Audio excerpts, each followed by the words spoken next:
1,00,000 మంది శివభక్తులతో కలిసి మహారుద్రాక్ష పూజలో పాల్గొనండి. వెంటనే కాల్ చేసి మీ పేరును నమోదు చేసుకోండి. నమస్తే రమ్మగారు. నమస్తే జయ. రమ్మగారు, మనల్ని తిట్టేవారిని వారు మనతోనే ఉంటారు. ఎలా హ్యాండిల్ చేయాలి? ఇప్పుడు ఫర్ ఎగ్జాంపుల్ ఇంట్లో వాళ్ళు, అమ్మ కావచ్చు, అత్తయ్య కావచ్చు, ఫ్యామిలీ మెంబర్స్, లేకుంటే స్నేహితులు, లేకుంటే ఆఫీస్లో వర్క్ చేసేటప్పుడు వారు మనతోనే ఉంటారు. వాళ్ళని మనం హ్యాండిల్ చేయాలి. చాలా కష్టం కదండి. సందర్భాన్ని బట్టి సింపుల్గా మాట్లాడేసుకోవచ్చు కానీ కరెక్ట్ అండి. మామూలు మాటలు వేరు. నువ్వు అప్పుడు అలా చేసావు, ఇప్పుడు ఇలా చేసావు, నీకు బుద్ధి లేదు, నీకు జ్ఞానం లేదు, నువ్వు ఎందుకు పనికిరావు, ఇలా మాట్లాడతారు. ఇప్పుడు ఇది ఎలా అంటే మన వాళ్ళే అనుకుంటాం. మన అమ్మ, ఆవిడకి మన లోటుపాట్లు అన్నీ తెలుసు. మనం ఎక్కడెక్కడ రాంగ్ స్టెప్స్ వేసాం, ఎక్కడెక్కడ పప్పులో కాలేసాం, ఏవేవి చెడగొట్టేసాం, ఎంత సమయం వృధా చేసాం, డబ్బు ఎంత పాడు చేసాం అని అమ్మకి తెలుసు. అమ్మ తిట్లన్నీ దీవెనలే, అవన్నీ మన మంచికి. అమ్మ నాన్న ఓకే.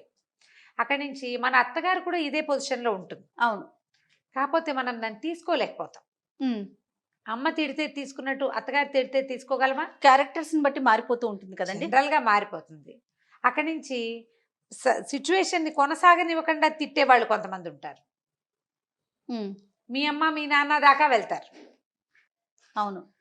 వీళ్ళతోటి ఎట్లా హ్యాండిల్ చేయాలి, ఇది ఒక పెద్ద టఫ్ టాస్క్. భర్తలు తిట్టేవాళ్ళు ఏం మాట్లాడినా ముందు లకార మకార ప్రయోగాలు, తిట్టడం, బూతులాడేయటం, ఏదో ఒకటి అనేయటం, ప్రతిదానికి నువ్వు ఇలా చేసావంటే నీ ఉద్దేశం అదనమాట అని తిట్టడం. ఇది ఇంకో టఫ్ టాస్క్. అవును.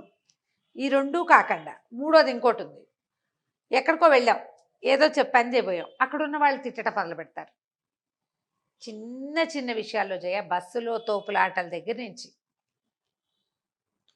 వాకి ఏదైనా అడ్రస్ అడగబోతే కూడా తిడతారు కొంతమంది. వాళ్ళ లోపల అసహనాన్ని దాచుకోరు. అసలు వాళ్ళకి ఎందుకు అసహనం ఉందో వాళ్ళకు కూడా అర్థం కాదు, తెలీదు, వాళ్ళకి అర్థం కాదు. ఇప్పుడు మన క్లోజ్ సర్కిల్స్లో అనుకో, కొంతమందిని మనం అవాయిడ్ చేయగలుగుతాం. అవును. కొంతమందిని అలవాటుగా వాళ్ళ తిట్లు స్వీకరించేస్తాం. కొంతమంది నుంచి పారిపోతాం అసలు వాళ్ళని చూడకుండా. కానీ ప్రతి చోట వస్తాయి తిట్లు. ఇప్పుడు ఏం చేయాలి, ఎలా హ్యాండిల్ చేయాలి? బౌద్ధ జాతక కథ ఒకటి చేయాలి. చిన్న కథ. ఒక బుద్ధిస్ట్ మాంకు భిక్షకెళ్ళాడు. ఆ ఇంట్లో ఆవిడ పొద్దునే మొగుడుతో ఏదో తగాదా పడింది, ఏదో గందరగోళమైంది.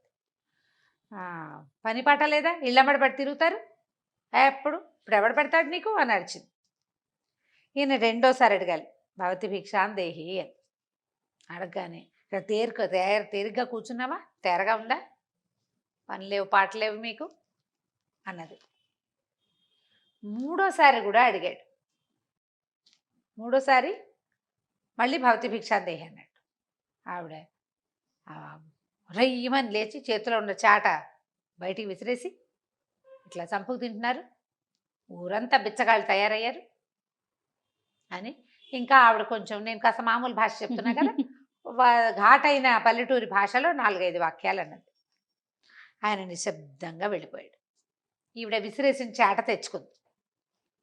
తెచ్చుకుని మళ్ళీ బియ్యం అందులో పోసుకోపోయి ఏమనిపించింది, నేను తిట్టే కదా ఈయన, పెడితే పెట్టవులే పోవమ్మా, పెద్ద పెట్టావు కానీ, అలాంటివి ఏమి అనలేదేమిటి.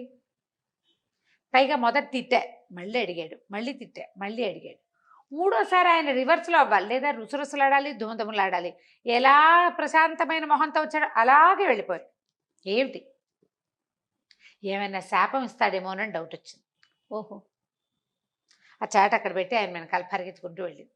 ఆయన అప్పటికే మూడో ఇంట్లోకి వెళ్ళిపోయాడు. ఈవిడికి ఈ జ్ఞానోదయం అయ్యి ఈ ఊహొచ్చి వెళ్ళేసరికి వీళ్ళు ఇల్లు అయింది, పక్క ఇల్లు అయింది, ఆ పక్క ఇంటికి వెళ్ళాడు. వెనకాలది భిక్షు ఆగని పరిగెత్తింది. ఆగాడు. ఏమ్మా ఏమిటమ్మా అన్నాడు. నేను నిన్ను తిట్టే కదా, నీ కోపం రాలేదా, మరి నువ్వేం అనలేదు ఎందుకు అని అడిగాడు. నేను తీసుకోలేదమ్మా అన్నాడు. తీసుకోపోవటం ఏంటి, తిట్టే కదా, చెవులు లేవు నీకు, ఉన్నాయిగా చెవులు. అవునమ్మా నేను తీసుకోలేదు అన్నాడు. ఎందుకు తీసుకోలేదు నువ్వు, నేను తిట్టినప్పుడు నువ్వు తీసుకోవాలి, నువ్వెందుకు తీసుకోవాలి. అమ్మ నువ్వు భిక్ష నా పళ్ళెంలో పెట్టావు, అది నా పాత్రలో పడింది, పుచ్చుకుంటా, నేను భిక్ష కోసమే వచ్చా. నువ్వు తిట్టావు, నా చెవిలోకి వెళ్ళి బయటికి వెళ్ళిపోయింది, నేను అది ఉంచుకోవాలా, నేను తీసుకోలేదు దాన్ని అన్నాడు. ఎందుకు తీసుకోవో ఎలా తీసుకోవో చెప్పు నువ్వు నాకు. నేను నీకు ఒక ఆవుని ఇచ్చాను అనుకో, అది ఎవరిది అన్నాడు. నాకు ఇచ్చావు కాబట్టి నాదే అని. నేను నీకు ఒక ఆవుని ఇస్తానన్నా, నువ్వు తీసుకోలేదు, అప్పుడు అది ఎవరిది? నీదే. నువ్వు తిట్టావు, నేను తీసుకోలే, ఆ తిట్లు ఎవరివి అన్నాడు. నావే అంది వెంటనే. ఇంతేనమ్మా అన్నాడు. తిట్లు తీసుకోవద్దు. నువ్వు రియాక్ట్ అయ్యావనుకో తగాదా పెరుగుతుంది. ఆ తిట్లు నీ చెవిలో అలాగే ఉండిపోతాయి. ఒకసారి ఒకళ్ళ అవతల వాళ్ళ దుర్భాషలు ఆడితే నువ్వు కూడా దుర్భాషలే ఆడతావు. మాట తీయగా మాట వస్తుంది. నోటితో పోయాక చేతులు బాహుబాహవి అవి అవుతాయి. ముష్టిఘాతాలు, వాళ్ళు వీళ్ళు విసరటం, చేతిలో ఉన్న వస్తువు విసిరేయటం, ఏదైనా పగలగొట్టేయటం జరుగుతాయి. తిట్టు నీ చావు నువ్వు చావు నాకు అక్కర్లేదు అని కనుక మానేస్తే బ్రహ్మాండంగా ఉంటుంది. ఇది భలే కష్టం, చాలా కష్టం రమ్య. చాలా కష్టం. ఒక్కసారి తూష్ణీభావం వహించటం అనేది ప్రాక్టీస్ చేస్తే, మీ అత్తగారు అమ్మనా బూతులు తిట్టింది, తలకాయ తిప్పి చూడకుండా పని చేయటం నేర్చుకోండి మీరు. అప్పుడు కూడా పొగరంటారు కదండి, నేను అవును. ఎన్ని మాట్లాడినా నువ్వు పట్టించుకోవట్లేదు అంటారు. నేను అది కూడా మాట్లాడేదాన్ని, వినొద్దు. నేను మనిషిని కాదా అని అడుగురు. అడుగుతారు. నువ్వు ఇప్పుడు ఆవిడ అడిగిన ప్రశ్నకి నువ్వు సమాధానం చెప్పాలి. ఆవిడ తిడితే సమాధానం ఎందుకు చెప్తావు నువ్వు? ప్రశ్నకి సమాధానం వేరు, తిట్టుకి సమాధానం వేరు కదమ్మా. అవును. తిట్టుకి సమాధానం ఏదవుతుంది? తిట్టే తిట్టే అవుతుంది. అవుతుంది. తిట్టే అవుతుంది. ఆ సమాధానాన్ని ఇవ్వకూడదు. మీలో మీకు ఒక సంయమనం నేర్చుకోవాలి. అప్పుడు ఎదుటి వ్యక్తి నుంచి మార్పు వస్తుందా రమ్మగారు? ఏం చేస్తారు జయ్య? ఎంతసేపు అంటారు ఎవరైనా? చచ్చినా ఇది గింజు చచ్చినా మాట్లాడదనుకుంటారు. ఎక్కడైనా కూడా, అత్తగారనే కాదు, ఎక్కడైనా సరే నీకు క్వశ్చన్కి తప్పకుండా ఆన్సర్ చెప్పాలి జయ. దుర్భాషలకి ఆన్సర్ చెప్పకూడదు. ఇది కష్టమే. ఒక్కసారి మనసు దిటవుగా చేసుకుంటే ఈజీ అయిపోతుంది. నేను చచ్చాను, నువ్వు సమాధానం చెప్పట్లేదంటే నువ్వు అడుగు చెప్తావు. తిడితే ఎట్లా చెప్తాను? అది మనం అడగాల్సింది. నువ్వు ఏదైనా అడుగు, అదేం చేసావు, ఇదేం చేసావు, ఎక్కడ పెట్టావు, వెళ్ళావా వచ్చావా అని అడుగు, బాగుంది. దాన్ని అన్నిటికీ సమాధానం చెప్తా. నువ్వు నన్ను తిట్టి, మా అమ్మని తిట్టి, మా నాన్నని తిడుతుంటే నీకు సమాధానం ఎట్లా చెప్తా? తిట్లకి సమాధానం తిట్టే కదా. నన్ను కూడా ఎదురు తిరిగి తిట్టమన్నావా మరి? ఇప్పుడు తప్పు మీదనుకోండి ఇందులో. ఇప్పుడు ఇది మనం ఇందాక చెప్పుకున్న కథ ఏమిటి? ఆయన ఎవరో భిక్ష అడిగాడు, ఆవిడెవరో తిట్టింది. అవును. ఆఫీసుల్లో తిట్లు పడతాయి.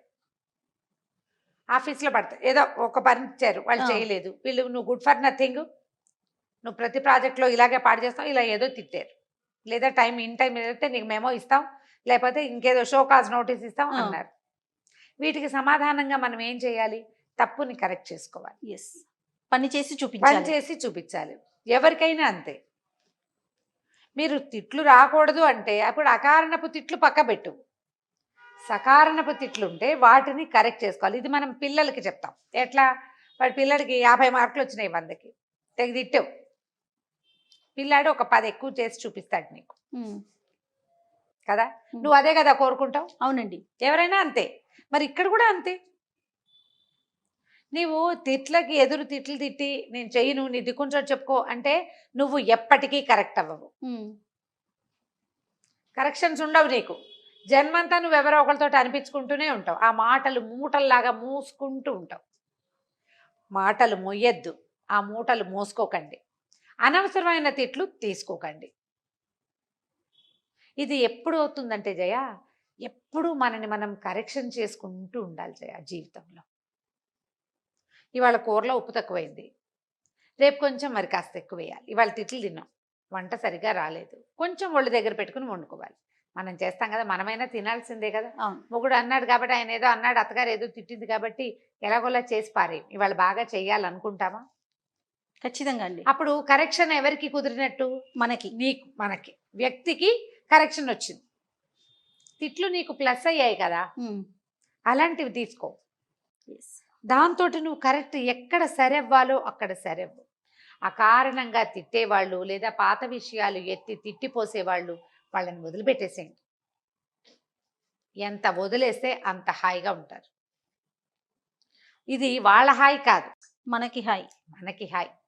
దీన్ని మోయద్దు. ఇది ప్రాక్టీస్ భలే కష్టం. ఈ చెప్పినంత ఈజీ మాత్రం సచ్చినా కాదు. అవునండి, భలే కష్టం. బట్ ఈ కరెక్షన్ని నేర్చుకుంటే ఇవాళ రేపు మనకి సమాజం చాలా చిన్నది, ప్రపంచం చాలా పెద్దది. మనం ఎందరినో డీల్ చేయాల్సి వస్తాం. ప్రతి చోట రియాక్ట్ అయ్యి అసహనం తెచ్చుకుంటే మనకు వచ్చేది ఏమిటి?